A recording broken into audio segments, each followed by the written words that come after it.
Social media పిచ్చి ముదిరి పాకాన పడుతుంది. ఏ స్టేజ్కి పోతుందంటే ఒక భార్య భర్త ఇద్దరు వ్యక్తిగత సంబంధం అంటే సెక్సువల్ రిలేషన్స్తో ఉన్నటువంటి సందర్భంలో ఎలాంటి సాన్నిహిత్యం ఉంటుందో ఆ ఫోటోని తీసుకెళ్ళి భర్త ఫేస్బుక్లో పోస్ట్ చేశాడు. అప్పటిదాకా అన్యోన్యంగా ఉన్నటువంటి వాళ్ళ కాపురంలో చిచ్చు రేగింది.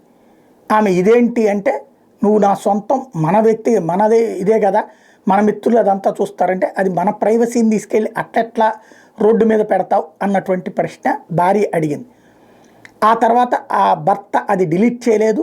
ఆమె దాని మీద పోలీస్ కంప్లైంట్ ఇచ్చింది.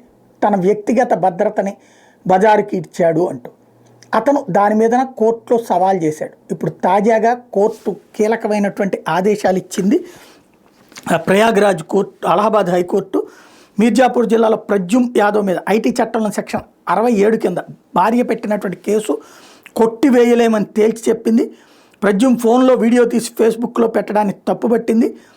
బంధువు గ్రామస్తులకు పంపడాన్ని కూడా తప్పుపట్టింది. అతను ఫేస్బుక్లో వాటిలో పోస్ట్ పెట్టడమే కాకుండా బంధువులకి గ్రామస్తుల గ్రూప్లో కూడా పెట్టాడట వాట్సాప్లో. దీని మీద తీవ్ర ఆగ్రహం వ్యక్తం చేస్తే భార్యతో సన్నిహితంగా ఉన్న వీడియోని ఫేస్బుక్లో పెట్టడం ద్వారా పిటిషన్దారు వైవాహిక బంధం పవిత్రతని దెబ్బతీశాడు. అట్లాగే భార్య తన మీద ఉంచిన నమ్మకాన్ని చెడగొట్టాడు, విశ్వాసాన్ని పోగొట్టాడు, భర్త గౌరవించాల్సినటువంటి అవసరం ఉందన్నటువంటి విషయాన్ని మర్చిపోయాడు.